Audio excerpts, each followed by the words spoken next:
Sur la base d'une dénonciation anonyme reçue sur notre plateforme Signalis, faisant état de pratiques de corruption dans certains services du ministère de la Santé, de l'Hygiène publique et de la couverture maladie universelle, en ce que certains agents de la dite structure ont introduit dans le circuit de la vaccination des vaccins parallèles d'origine douteuse qu'ils commercialisent à travers la mise en place d'une double comptabilité, dont l'une officielle et l'une officieuse, et cela en violation de la législation en vigueur. L'État de Côte d'Ivoire accentue la lutte contre la corruption et des infractions assimilées en initiant des plateformes digitales de dénonciation qui ont permis d'appréhender plusieurs personnes en situation de flagrance. Les enquêteurs de la HABG ont procédé, premièrement, à l'interpellation immédiate de 6 agents publics, dont 4 infirmiers, une infirmière et un chauffeur, tous pris en situation de flagrant délit. Ces agents étaient en possession d'une somme d'argent totale de 654 000 francs CFA, de documents confirmant l'existence d'une double comptabilité, des recettes issues de la vaccination et de faux rapports d'activité journalière.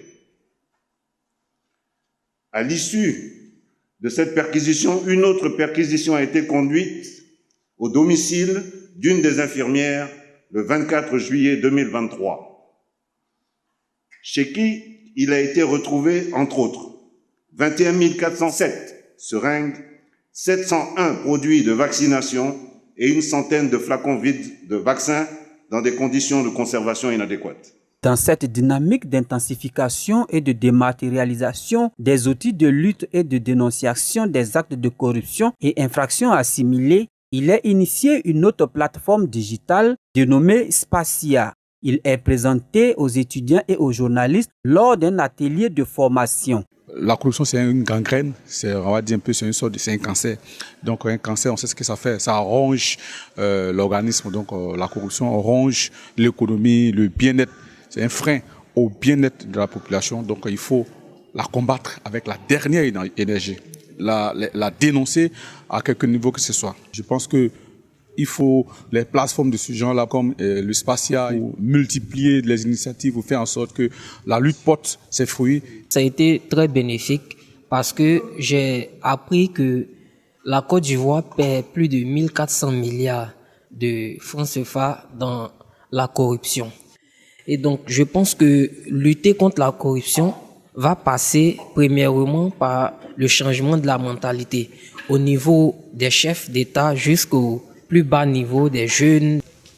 Donc du coup, il faut associer les associations, la société civile, la presse, les populations, d'où la tenue donc de cet atelier de formation pour nous permettre un peu d'être outillés, de connaître un peu l'instrument que le gouvernement essaie un peu de mettre à la disposition donc des populations.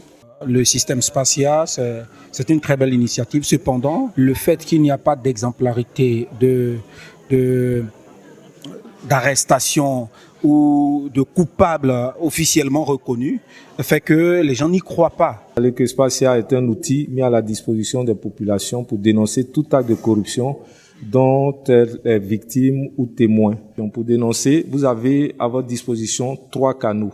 On a d'abord une plateforme numérique qui est un site internet. On a aussi, pour ceux qui ne disposent pas de smartphone ou bien d'un ordinateur pour pouvoir aller sur Internet, on a donc un numéro vert qui est gratuit, le 1345, sur lequel vous pouvez appeler pour signaler les actes de corruption dont vous êtes victime ou témoin. On a enfin aussi la possibilité de contacter Spacia de façon physique en venant à notre siège pour déposer tout ce qui est courrier physique de dénonciation. Toute personne se rendant coupable d'actes de corruption s'expose à la rigueur de la loi en vigueur.